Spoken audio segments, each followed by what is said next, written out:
we are here in our Qualt Q&A video series today to talk to, frankly, a genius in the space, Jillian Salona-Riebeck.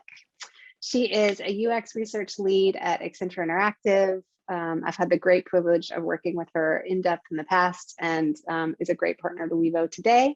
And today we're going to be covering this idea in a bit more depth of really how do you establish insights as a service within your organization. So without further ado, I'll toss it over to Jillian. Awesome. Thanks, Jenny.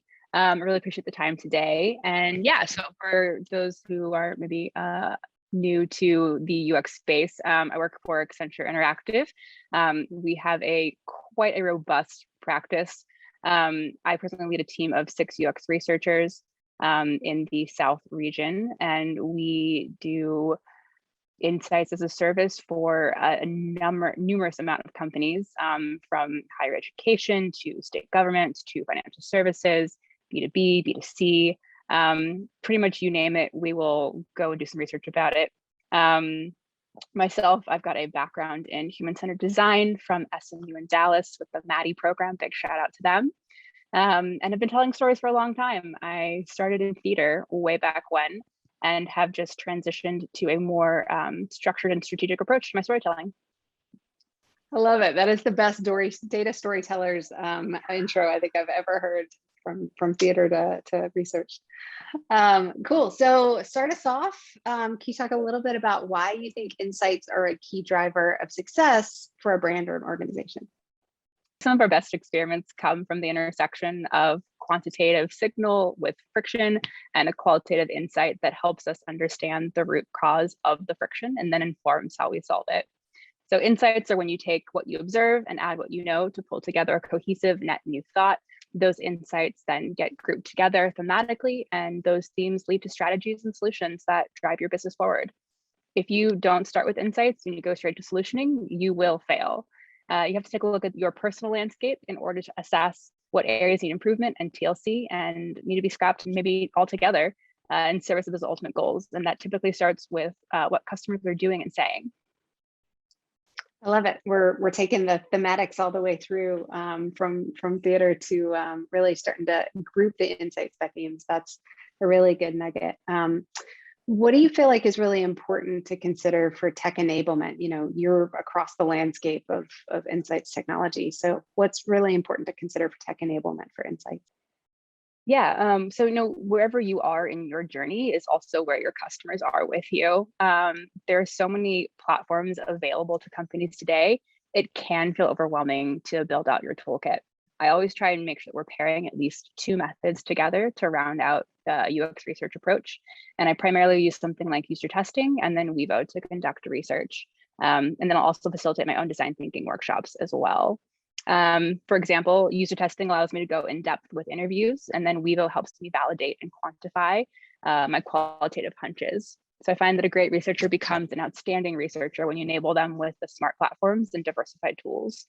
If you're just starting your insights journey, it's a great to cast that wide net and look at your end-to-end customer experience, and even sometimes your employee experience holistically. So find those moments of friction and assess how critical they are to improving the overall experience, and then chip away at them one by one.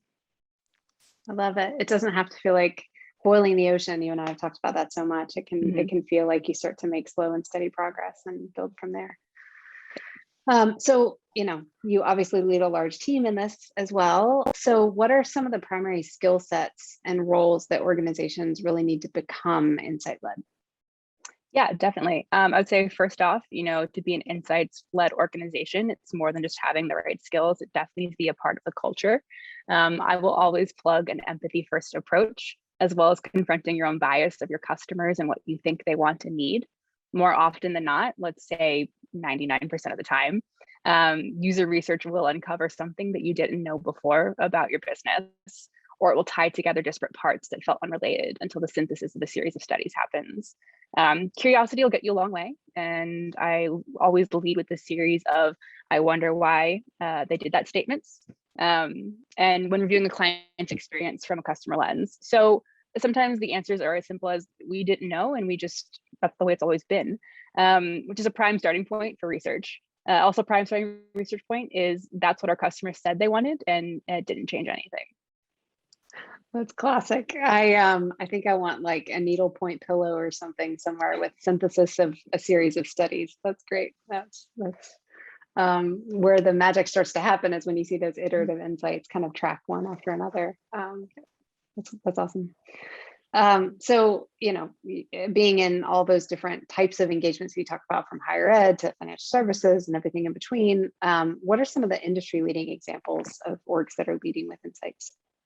Yeah, absolutely. I mean, we all know Apple, Airbnb, and Nike are kind of like shining examples of what happens when innovation gets done right and is just driven to the nth degree. Some less obvious companies, some that I have some friends at myself, are like Frito-Lay, Pepsi.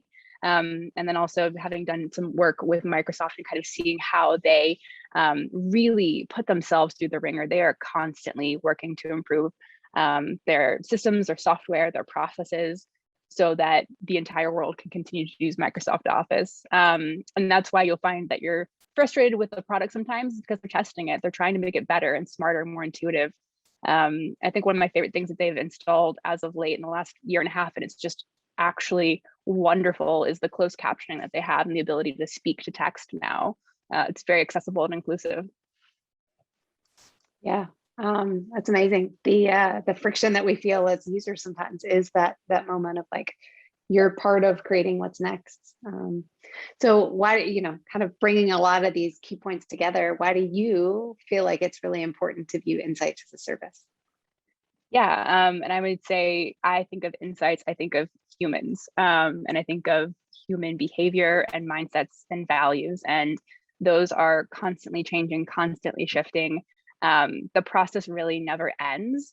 And so it's something that is in constant need of service. You wouldn't just buy a car and never take it back to the dealership ever again to get the oil changed. It'll break down before it's ready to. So that's why I think that Insights as a service is definitely a valuable tool and avenue to maintaining your longevity as a company. Yeah, I never thought about it that way, but humans are living, changing organisms and beings, and the experiences that meet that kind of need to be too. That's a great point. Yep. So kind of closing us out, I'd love to hear your thoughts on really, you talked a little bit about where folks can get started, and especially those that want to be change agents within organizations. How can orgs really ramp up to being insight led? Yeah, absolutely. I mean, I would say just start by doing your research and trying to understand the approach that you want to take. It is an organizational change, and you can have an amazing team, but if you're not making decisions based on data and insights, you may not keep them around for a long time. And part of that is removing politics, removing levels and hierarchy, removing that ego and opinion from critical decisions. Chances are the assistant, the janitor, see something that you've never seen before and can help you improve a system. We need groups within organizations that are aligned to goals and operating on the same team to achieve those goals. That's the start right there. And then That's a great, about to Jenny.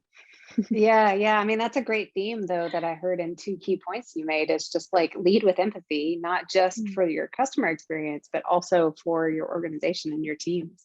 It sounds like that's the win-win combination, is if you can lean into that empathetic viewpoint from both those lenses and make both feel inspired and innovative, that's where magic happens.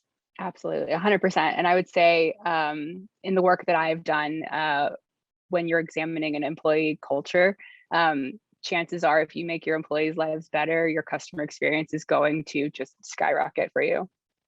That's a really important call out. They are not coincidentally connected. They're very well tied.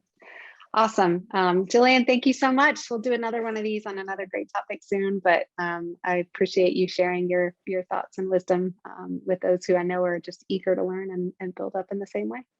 Awesome. Thanks, Jenny.